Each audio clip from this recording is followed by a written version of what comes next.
Querido pueblo soberano, nos encontramos una vez más en Que Paguen, tu podcast de análisis y crítica nacional e internacional sobre política.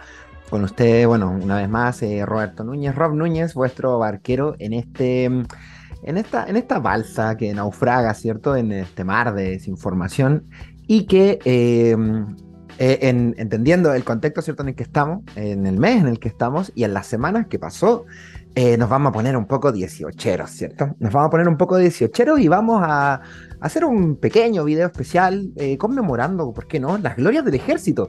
Las glorias del ejército que se celebraron el lunes pasado, este lunes 19 de septiembre, que desde 1915, ¿cierto?, es el día elegido para conmemorar las glorias de nuestro glorioso ejército chileno, siempre victorioso, jamás derrotado.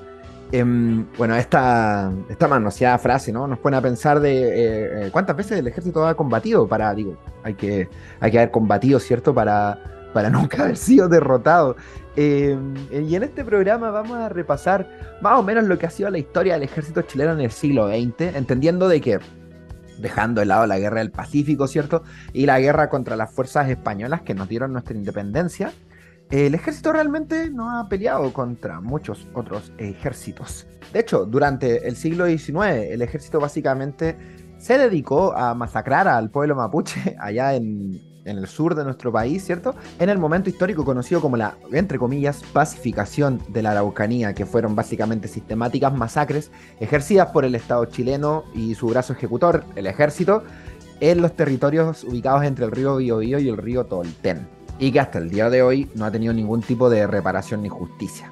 Repasemos entonces un breve recordatorio de lo que han sido los triunfos militares de nuestro ejército a lo largo del siglo XX. 1903, huelga portuaria de Valparaíso. En abril de 1903, la compañía inglesa de vapores de Valparaíso se negó a las peticiones de sus trabajadores, las cuales eran la reducción de la jornada laboral y el aumento de sus salarios. Esto es algo que se va a repetir mucho a lo largo de este video. A causa de esto, los estibadores porteños se declararon en huelga y las manifestaciones se prolongaron durante semanas. Otros gremios de trabajadores se unieron a la manifestación, tales como los estibadores de la Compañía Sudamericana de Vapores y los jornaleros de aduana. Los patrones hicieron vista gorda a sus peticiones y despidieron a los huelguistas, contratando nuevos trabajadores para reemplazarlos. Esto acentuó la huelga, la cual llegó a un punto cúlmine el 12 de mayo de ese año, cuando los huelguistas paralizaron por completo las actividades del puerto. La represión militar comenzó y los huelguistas empezaron a morir a balazos. Esto desencadenó la ira de los manifestantes, quienes quemaron el edificio de la Compañía Sudamericana de Vapores y atacaron el edificio del Mercurio de Valparaíso, diario que, como no, había sido altamente crítico respecto a las reivindicaciones sociales que los huelguistas buscaban. Finalmente, los patrones accedieron a la reducción de las horas de trabajo y al aumento salarial, no sin antes dejar un saldo de más de 200 heridos y 50 muertos bajo fuego militar. 1905, huelga de la carne. Nos movemos a octubre de 1905, cuando los impuestos a la carne proveniente de Argentina subieron considerablemente, limitando el acceso de este producto a las personas de las clases más acomodadas. Así, el Comité Central de Impuestos al Ganado junto al Partido Democrático hicieron un llamado a huelga que aglutinó a mucha gente fuera de la moneda. La manifestación se salió de control y el presidente Germán Riesco llamó al general Roberto Silva Renard, un nombre que se va a repetir varias veces en este video, quien de la mano del ejército reprimió la manifestación mediante las armas, dejando un saldo estimado en 200 muertos. 1906, matanza en Plaza Colón. El día 6 de febrero se reunieron más de 2.000 trabajadores que formaban parte del ferrocarril Antofagasta-Bolivia en la Plaza Colón, allá en Antofagasta. Estos trabajadores demandaban, mira lo que demandaban un aumento de 30 minutos de su horario de colación, puesto que muchos vivían lejos de su zona de trabajo y perdían un poco de tiempo, ¿cierto?, en ir a comer, y esto significaba que se les generaban sendos descuentos salariales por comer, imagínate. El mitin fue reprimido por un grupo de guardia civil instruido por el coronel Sinforoso Ledesma y por un piquete de la marina de la fragata Blanco Encalada, quienes acorralaron a los manifestantes en la costa y los acribillaron a balazos. No está determinado el número de víctimas de esta masacre, pero se estipula que asciende más o menos a 300 personas. 1907, matanza de la Escuela Santa María. Señoras y señores, venimos a contar aquello que la historia no quiere recordar. Pasó en el Norte Grande, fue Iquique la ciudad, cuando un 16 de diciembre de 1907, un grupo indeterminado de trabajadores de varias salitreras de allá del Norte Grande, entre ellas Humberston, ¿no?, y sus familiares marcharon desde las oficinas hasta la ciudad de Iquique. Ya el peregrinaje por el desierto, ¿cierto?, se cobró las primeras víctimas, pero a pesar de esto, se estima que entre 12.000 y 10.000 personas llegaron a la ciudad del norte y se aglutinaron entre la Plaza Manuel Montt y la Escuela Santa María. Estos trabajadores solicitaban que el gobierno fuera mediador entre ellos y sus patrones, ¿cierto?, los patrones ingleses, dueños de las salitreras, para poder obtener mejoras en sus condiciones de vida, en sus condiciones salariales y ciertos respaldos laborales medianamente lógicos, como el aviso con antelación del desahucio, es decir, del despido. Recordemos que los trabajadores en esa época vivían en la salitrera, entonces cuando los despedían, los desahuciaban, los dejaban sin casa. Y lo hacían de un día para otro. Además, recordemos de tener que estar sometidos a este sistema de pulpería, ¿cierto?, que les pagaban con fichas que podían intercambiar por alimentos en la pulpería, pero que realmente no tenían ningún valor. Además, el salitre se comercializaba en libra esterlina y parte del petitorio era que el sueldo se les pagara en peniques, la moneda británica, a causa de que el producto de su trabajo, ¿cierto?, era comercializado en, de nuevo, libras esterlinas. El gobierno de Chile respondió convocando a su intendente local, Carlos Eastman, y al ya citado general Roberto Silva Renard, además de al coronel también citado Sinforoso Ledesma, así como a sendos destacamentos provenientes de Santiago y Valparaíso, quienes buscaban reforzar las defensas de Iquique. Los obreros aplaudieron estos arribos creyéndolos aliados en sus negociaciones, y bueno, no podían haber estado más equivocados. Las negociaciones se estancaron, no avanzaron. Los patrones, ¿cierto?, exigían que los trabajadores volvieran a la Pampa y que, y una vez ya recomenzadas sus labores y funciones diarias, ¿cierto?, ahí recién se iba a comenzar a conversar. El día 20 de diciembre se declaró el estado de sitio, suspendiéndose todas las libertades constitucionales y prohibiéndose el libre tránsito de grupos de más de 2 personas por la calle. Ese mismo día, un grupo de familias trató de salir de la escuela para devolverse, pero fueron acribillados por los militares en la línea férrea. Al día siguiente, se realizaron los funerales y el ejército ordenó a los trabajadores y sus familias abandonar la Escuela Santa María para trasladarse al club hípico de la ciudad. Casi todo el mundo se negó, temiendo correr la misma suerte que los primeros asesinados. A las 14:30 de ese día, el general Silva Renard avisó a los dirigentes del movimiento que si no desalojaban el lugar, se abriría fuego sobre ellos a las 15:30. Después de estas amenazas, solo un pequeño grupo de personas abandonó la escuela. Llegada la hora señalada, la masacre comenzó y los militares entraron a la escuela disparando sobre todo lo que se movía.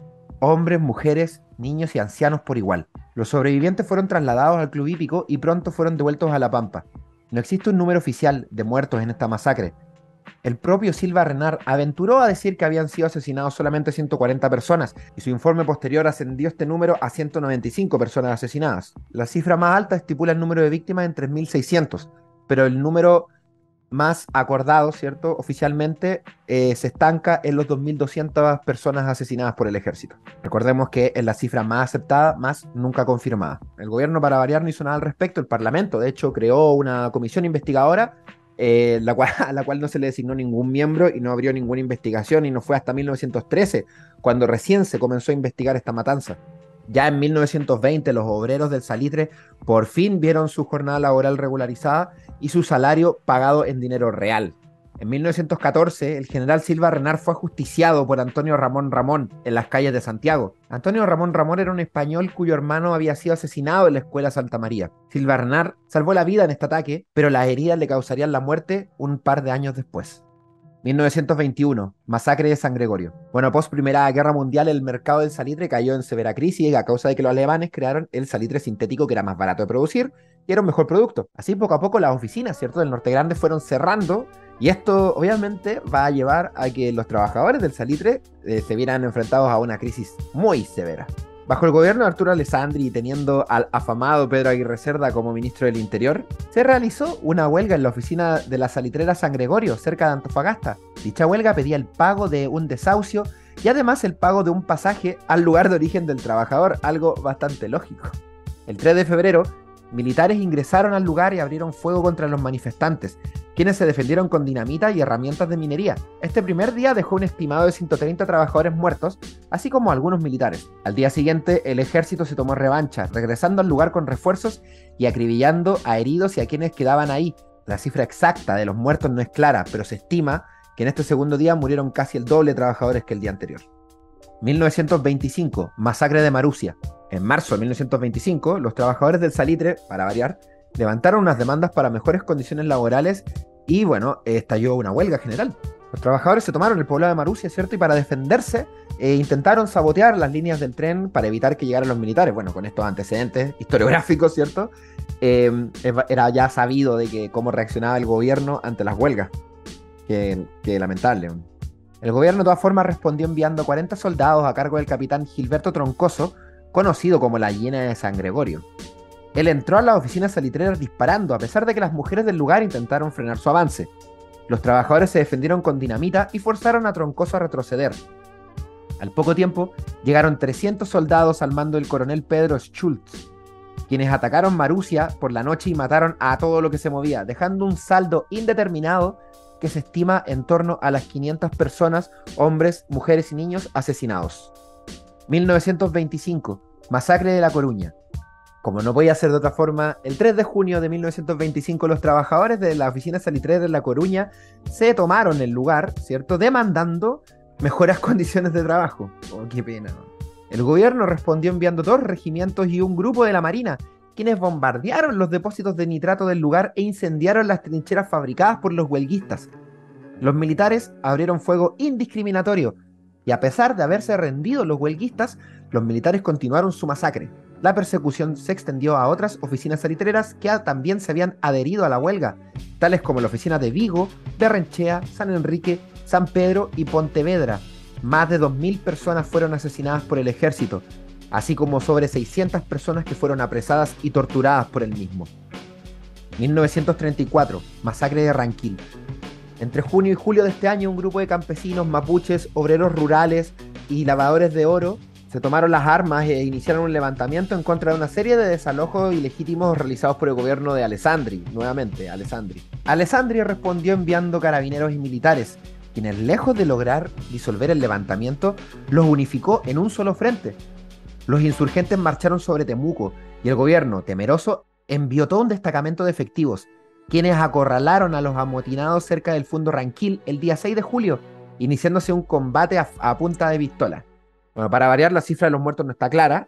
Hay problemas con el registro civil en toda esta época, por eso la cifra de los muertos nunca es clara, pero los historiadores llegan a un punto que cifra la cita entre los 500 y los 477 muertos en esta masacre. 1969, masacre de Puerto Montt. En pleno gobierno de Eduardo Frei, el 9 de marzo de 1969, Carabineros de Puerto Montt recibe la orden de desalojar por todos los medios posibles a un grupo de pobladores y pobladoras que se habían tomado unos terrenos en el sector alto de Puerto Montt, puntualmente en el sector de la Pampa de Irigoyen. Espero se diga así.